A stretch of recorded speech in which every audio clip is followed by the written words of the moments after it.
Konsep biaya dan klasifikasi biaya bahan baku produksi.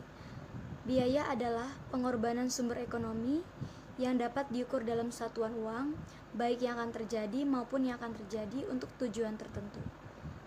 Yang kedua, objek biaya yaitu produk, proyek, aktivitas, departemen, dan sebagai bahan. Objek biaya bahan. Apa yang dimaksud dengan bahan baku? Bahan baku adalah material dasar yang dibutuhkan untuk memproduksi barang, sehingga sangat penting untuk mengetahui berapa biaya yang dikeluarkan untuk pembelian bahan tersebut. Biaya bahan baku digolongkan menjadi beberapa bagian.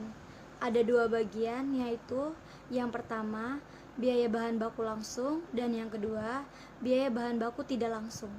Biaya bahan baku langsung yaitu total biaya yang dikeluarkan perusahaan dalam proses pembelian bahan baku bersama dengan biaya komponen lainnya. Sedangkan biaya bahan baku tidak langsung adalah biaya yang dikeluarkan perusahaan untuk biaya bahan mendukung proses produksi pada PT Sinerjaya Prakarsa sebagai bahan pendukung lainnya, seperti cat dan thinner. Metode pencatatan biaya ada 4. Yang pertama, metode identifikasi khusus. Yang kedua, metode masuk pertama, keluar pertama, yaitu FIFO. Yang ketiga, metode keluar terakhir, masuk pertama, yaitu LIFO. Yang keempat, yaitu metode rata-rata bergerak. Klasifikasi biaya ada 2. Yang pertama berdasarkan hubungan dengan biaya produk, dan yang kedua berdasarkan hubungan dengan volume produksi. Untuk berdasarkan hubungan dengan biaya produk ada 2. Yang pertama biaya langsung, dan kedua biaya tidak langsung. Biaya langsung adalah biaya yang dapat ditelusuri ke produk, sedangkan kalau biaya tidak langsung yaitu biaya yang tidak dapat secara langsung ditelusuri ke produk. Untuk yang kedua, berdasarkan hubungan dengan volume produksi, yaitu biaya variabel adalah jumlah total berubah proporsional dengan perubahan volume kegiatan atau produksi, tetapi jumlah per unitnya tidak berubah. Untuk biaya tetap adalah biaya yang jumlah totalnya tidak terpengaruh oleh volume atau kegiatan dalam kisaran volume tertentu. Biaya campuran atau disebut dengan biaya semi variabel yaitu biaya yang jumlah terpengaruh oleh volume kegiatan perusahaan tetapi tidak secara proporsional. Berdasarkan elemen biaya produksi ada 3. Yang pertama biaya bahan baku, yang kedua biaya tenaga kerja, yang ketiga biaya overhead pabrik. Biaya bahan baku adalah besarnya nilai bahan baku yang dimasukkan ke dalam proses produksi untuk diubah menjadi barang jadi. Biaya bahan baku terdiri atas 2 bagian. Yang pertama, biaya bahan baku utama, yang kedua, biaya bahan baku penolong. Untuk biaya tenaga kerja langsung adalah besarnya biaya yang terjadi untuk menggunakan tenaga kerja karyawan dalam mengerjakan proses produksi. Untuk biaya tenaga kerja langsung dibagi menjadi 2 bagian, yaitu biaya tenaga kerja secara langsung dan biaya tenaga kerja secara tidak langsung. 3. Ada biaya overhead pabrik, yaitu biaya-biaya yang terjadi di pabrik selain biaya bahan baku dan biaya tenaga kerja. Yang berikutnya adalah konsep volume. Jenis-jenis konsep volume: 1. Volume produksi, total barang atau jasa yang dihasilkan oleh perusahaan dan dipengaruhi oleh faktor seperti biaya bahan baku, tenaga kerja, kapasitas mesin, dan permintaan pasar. Yang kedua, volume dalam perspektif ekonomi, yaitu volume produksi berkaitan dengan skala ekonomi.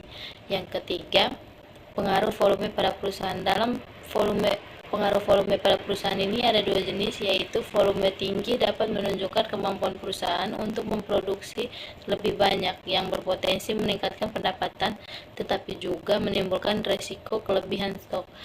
Dan sebaliknya adalah volume rendah dapat disebabkan oleh biaya bahan baku yang tinggi atau permintaan pasar yang menurun. Yang keempat, indikator volume, yang dimana meliputi unit yang diproduksi dan rasio antara kapasitas produksi dan hasil aktual. Selanjutnya, masalah-masalah khusus yang berhubungan dengan bahan baku. Yang pertama, sisa bahan. yang dimana bahan yang mengalami kerusakan dalam proses produk disebut sisa bahan. Yang kedua, produk cacat adalah produk yang tidak memenuhi standar mutu yang telah ditentukan. Dan yang ketiga, produk rusak adalah produk yang tidak memenuhi standar mutu yang telah ditetapkan yang secara ekonomis menjadi produk yang baik. Di sini saya akan membahaskan studi kasus pembelian bahan baku, dan di sini kami memilih perusahaan yang bergerak di bidang manufaktur yaitu PT Sinar Jaya Prakarsa, di mana perusahaan yang bergerak di bidang manufaktur produksi sandal Swallow, dan perusahaan ini juga sudah memiliki 3 merek sandal, dan yang paling tua dan terkenal di kalangan masyarakat yaitu Swallow.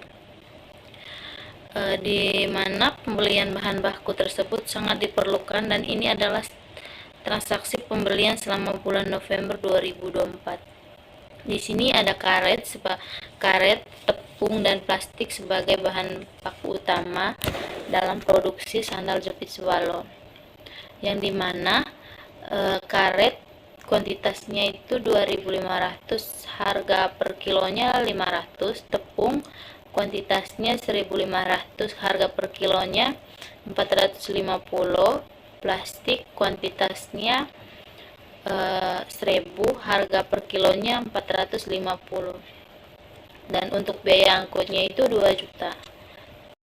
Di sini ada jurnal untuk mencatat bahan baku yang dibeli. Persediaan bahan bakunya di sini itu di debitnya 1.400, sedangkan kasnya di kredit 1.400. Kemudian untuk biaya angkutnya itu di debitnya 2 juta, di kreditnya 2 juta, yaitu kas. Yang kedua, untuk menyelesaikan pembelian pada PT Sinar Jaya Prakarsa, harga pokok setiap bahan baku jika biaya angkut dialokasikan berdasarkan perbandingan kuantitas. Nah, sebelum itu kita harus mencari persenannya dulu. Untuk kita mencari hasil persenannya, dan di sini hasil persenannya adalah 50, 30, dan 20.